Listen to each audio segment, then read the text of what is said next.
Salut la compagnie, c'est Jules Melon et aujourd'hui on se retrouve pour un petit podcast bonus en solitaire sur une nouveauté qui est sortie il y a une dizaine de jours en France, sur HBO aux États-Unis au mois de mai, Reality. À ne pas confondre avec Réalité de Quentin Dupieux, rien à voir. Il s'agit ici du tout premier long métrage de Tina Satter qui, certes, adapte ici des faits réels, on va y revenir, mais aussi une pièce de théâtre où elle avait déjà raconté cette histoire. Ainsi, elle réadapte tout cela sur petit écran à la base, puisque c'est prévu pour HBO, mais disons en termes cinématographiques, avec une actrice pour interpréter donc Reality, parce que c'est le prénom de la personnage. Attention, hein, Reality Winner, son nom complet. Eh bien, nous avons ici Sydney Sweeney, qui s'est fait remarquer dans Once Upon a Time in Hollywood, dans un petit rôle, mais aussi et surtout depuis dans la série Euphoria. À ses côtés, nous avons Josh Hamilton et Marchant Davis qui interprètent des agents du FBI.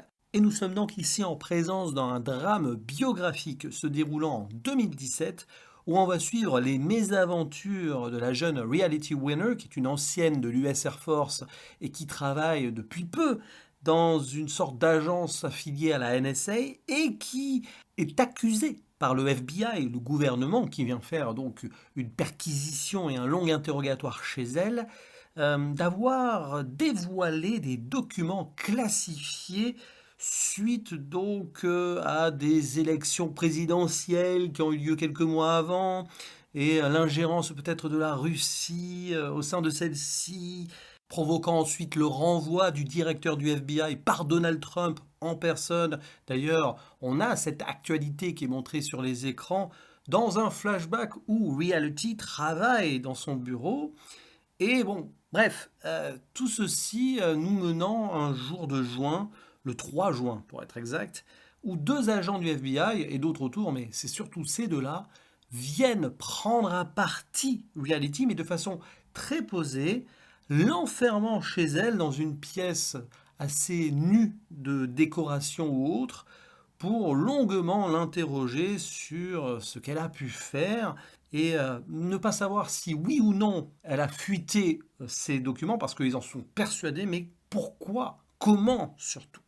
Et ainsi, cette agence gouvernementale va tisser sa toile et on va suivre du point de vue de Réalité, surtout à travers son visage, son regard, une sorte de montée crescendo vers une sorte d'angoisse parce qu'elle sait qu'elle va être dans de beaux draps et c'est assez difficile parce que il n'y a pas de violence, du moins verbale ou physique, mais malgré tout une certaine torpeur va venir en elle quand elle va se rendre compte qu'elle est perdue, hein, d'une certaine manière.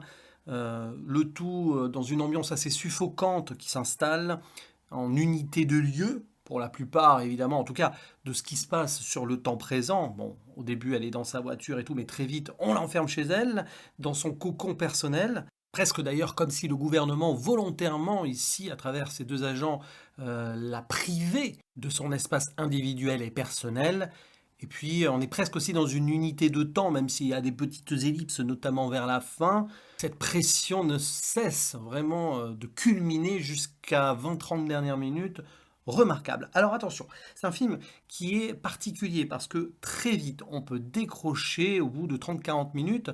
Il faut arriver, disons, à 30 minutes de la fin. Pour faire simple, hein, ça dure 1h20 environ. C'est très réaliste sur le plan du développement, puisque les dialogues sont directement retranscrits des enregistrements audio ou autres écrits que l'on voit à l'écran, hein. C'est assez malin, hein, sur ce plan-là de la réalisation. Donc il y a une idée un peu de redondance, forcément. Mais je pense que Tina Satter a voulu tisser sa toile ici pour nous faire plonger à la fin, à l'image donc de ces agents du FBI qui mettent en confiance Reality.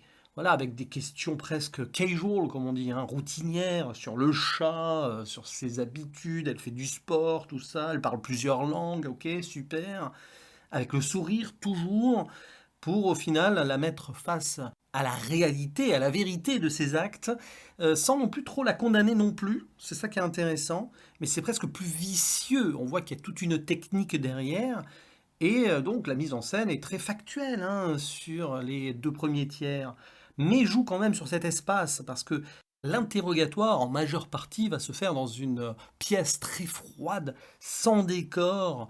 C'est assez étonnant, comme d'ailleurs si elle était mise à nu, notre héroïne, entre guillemets, à l'image donc de ce qui l'entoure. Il n'y a rien, quoi. C'est très blanc, c'est presque horrifique autrement ici, j'ai envie de dire, et c'est très bien joué. Alors je ne sais pas si dans la réalité des faits, elle aussi, Reality a été confinée dans cette même chambre très blafarde, hein, on peut dire ça comme ça, mais en tout cas ça fonctionne super bien sur le plan cinématographique, et oui, dans les 20 dernières minutes, cette œuvre se justifie en tant que matière audiovisuelle pour le grand écran ou pour le petit écran, peu importe, parce que voilà, on peut se poser la question pourquoi on n'a pas eu un documentaire. En plus, elle avait fait une pièce de théâtre avant.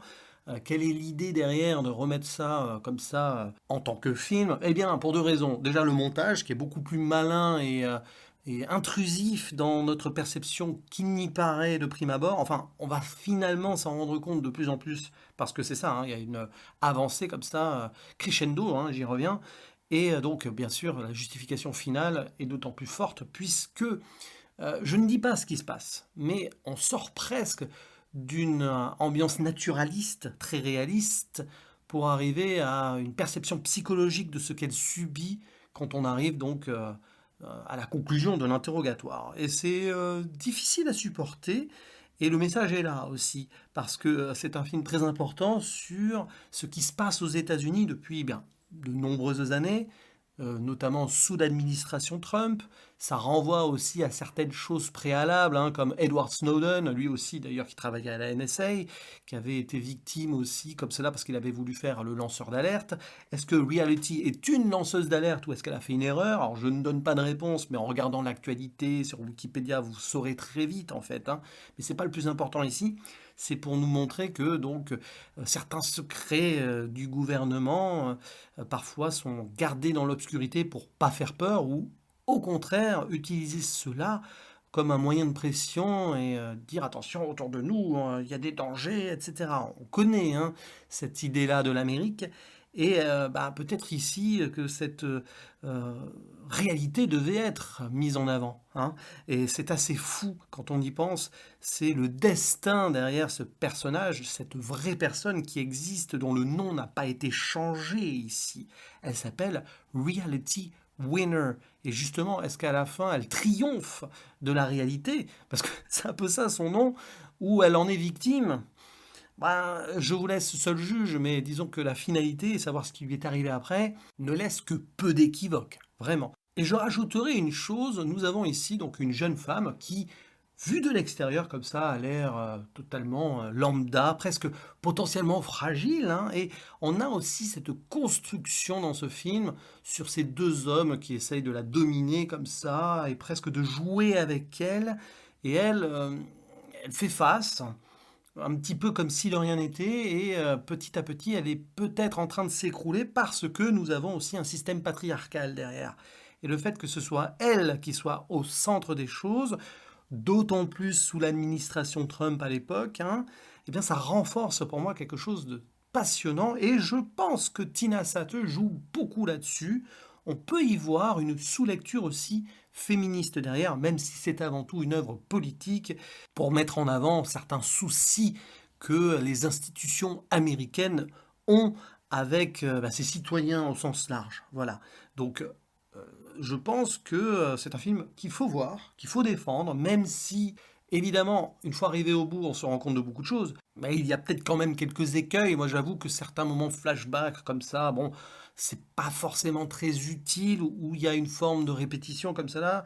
Le plus important pour moi, c'est vraiment sur la fin, où aussi on va après cet événement, forcément, même si ça fait un peu, entre guillemets, Wikipédia, là c'est quand même très important. Donc franchement, voilà, il y a des défauts, c'est sûr, mais il y a une énorme force derrière ce film que je vous encourage à visionner. N'hésitez pas à dire en commentaire ce que vous en pensez si vous l'avez vu, si vous avez eu vent aussi de cette histoire en 2017. On en discute en commentaire et je vous dis à la prochaine. Ciao!